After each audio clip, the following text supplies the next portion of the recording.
Well, first of all, thank you very much indeed for joining us today. Oh, thank you for having us. Really appreciate it. And we're here to talk about the Women's Leadership Institute. Tell us a little bit about that and its importance and why you wanted to start it.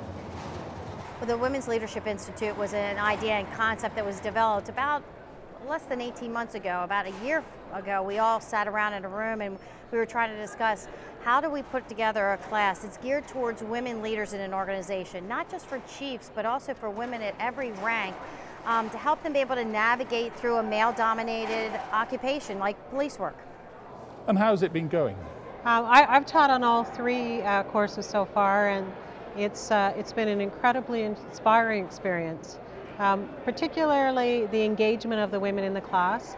I think it opens a safe environment for them, and you really see them start to rise to the challenge in an environment, like I say, that is more comfortable, I think, for them, and allows them to experiment and push themselves into a stretch position, which has been great. See, there's really a need in law enforcement. There was a class I wish they had like this when I first became a police officer, because when you're navigating through, see, I was lucky, my dad was a police officer, so he would be able to mentor me through the whole process of how to still be able to be a woman, but also to be strong and move my way through the ranks to get promoted. But you could be a leader no matter what rank in the organization.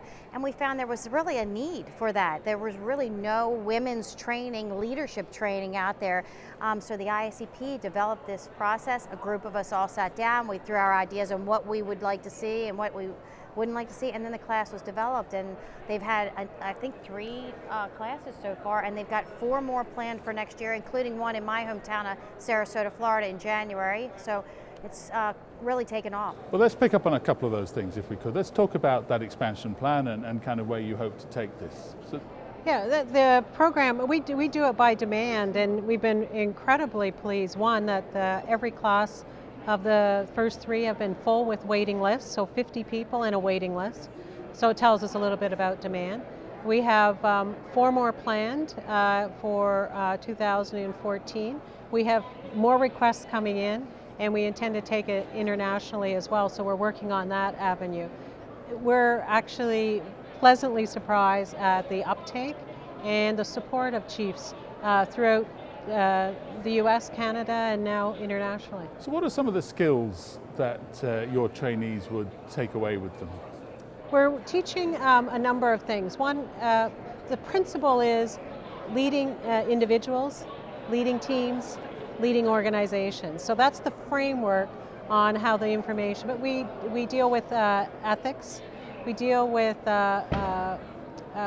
race-free bias policing. We're dealing with stress management, how to be a 3-dimensional leader. So there's a number of things that link together, but the most important piece, I think, for the women is they put together their own plan for the future. And so they get an opportunity to reflect on where they are. They get an opportunity to look at where leaders have been able to make their way based on jobs they've picked up along the way.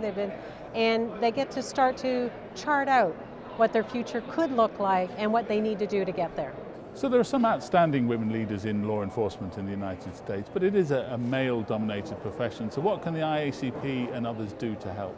Well, besides sending their women law enforcement officers to the Women's Leadership Institute and also attending the conference like the ICP, it allows the women to have a networking opportunity to gain mentors, people to help them have role models in law enforcement, because that's so important. I wish I would have had female role models. I was lucky my dad, but to have women as fantastic as Gwen and other chiefs throughout our country to look up to and to be able to emulate and be able to pick their brain and figure out what they did and what worked and what didn't work, it's very important to the Women's Leadership Institute. Well, thank you both very much indeed for joining us today, and best of luck with it. Thank you very much. Thank you.